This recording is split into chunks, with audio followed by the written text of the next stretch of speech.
this lady, and I told that story to the BBC, where she was about 85 when I spoke to her, and she told me about her mother, who had married when she was about 10 or 11 in India, went back to her mother's house, which is the normal process called Gauna, Gaun being village.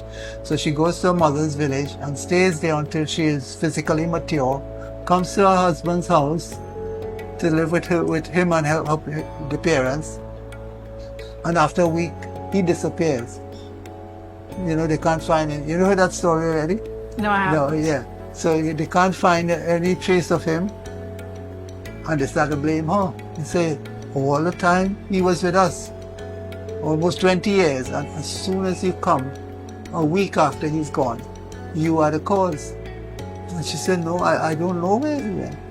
And then, a few weeks after, she realized that she's pregnant. So when they realized that too, they started to say, that couldn't be our child. You must have come here with that child. She said, no man ever touched me before my husband. And then they kept blaming her and so on. The child was born, the child looked like the father, so they couldn't doubt it, but still they still kept at her all the time. And when the child was about 3 years old, she decided to go back to her mother's house. Mother was very far away, maybe 100 miles away.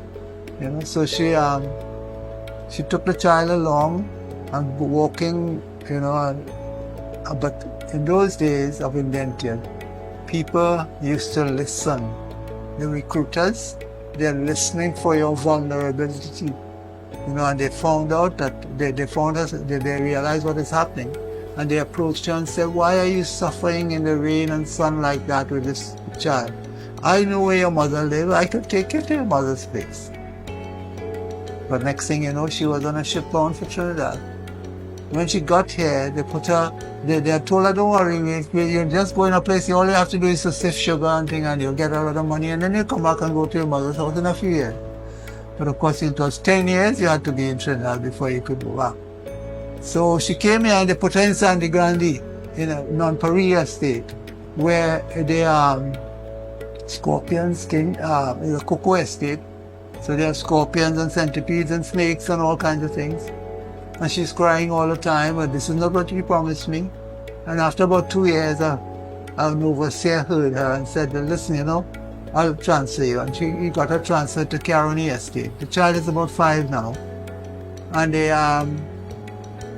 the children had to stay at home and while the mother was out in the fields cutting cane or cleaning the grass or whatever. And while the children were playing, this little girl fell and got a cut on her leg.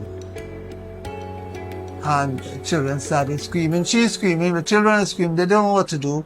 And this guy is going to the mill, because every estate, especially at Caroni, they had a mill beside the factories where they process the cane a little bit.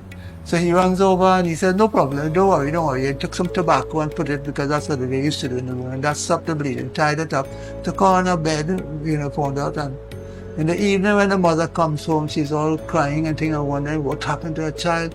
And when she has settled herself down, she decides to go and thank the man, who turns out to be her husband, the child's father.